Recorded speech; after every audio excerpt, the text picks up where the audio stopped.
German Bangla অ্যাসোসিয়েশনের সদস্যরা জার্মানির ফ্রাঙ্কফুর্টে গত 14 এপ্রিল পহেলা বৈশাখ উপলক্ষে আলোচনা সভা ও বৈশাখ উদযাপনে মিলিত হন। বাংলাদেশ ইউরোপের সেতুবন্ধন স্লোগানে জার্মানিতে বাংলা গণমাধ্যম জার্মান বাংলা চ্যানেল প্রধান কার্যালয় ফ্রাঙ্কফুর্টে আলোচনাটি অনুষ্ঠিত হয়। গণমাধ্যমটি 2016 সালে প্রতিষ্ঠিত হয়।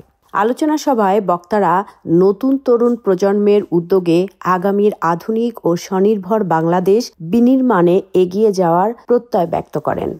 আলোচনায় জার্মান বাংলা অ্যাসোসিয়েশনের উদ্যোগে বাংলাদেশি শিক্ষার্থীদের জার্মানির পাশাপাশি ইউরোপের বিভিন্ন রাষ্ট্র উচ্চ শিক্ষা গ্রহণের সহযোগিতা করতে কিছু পদক্ষেপ গ্রহণের কথা তুলে ধরেন।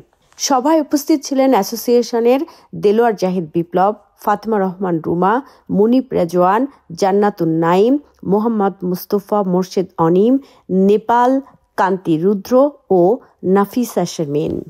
বাংলা ভাষাকে সমৃদ্ধ ও প্রসারিত করতে জার্মানিতে বাঙালি প্রবাসীদের বিভিন্ন ধরনের সামাজিক ও সাংস্কৃতিক উদ্যোগ গ্রহণের প্রতি উৎসাহ ব্যক্ত করা হয়। এক ঝাঁক তরুণ প্রজন্ম আর বিজ্ঞদের প্রজ্ঞায় জার্মান বাংলা আলোকিত হবে এই আশাবাদ ব্যক্ত করেন উপস্থিত অ্যাসোসিয়েশনের সদস্যরা। রাতে বাহারি বাঙালি খাবারের আয়োজন করা হয়। Fatema Rahman Ruma, German Bangla channel, Frankfurt, Germany.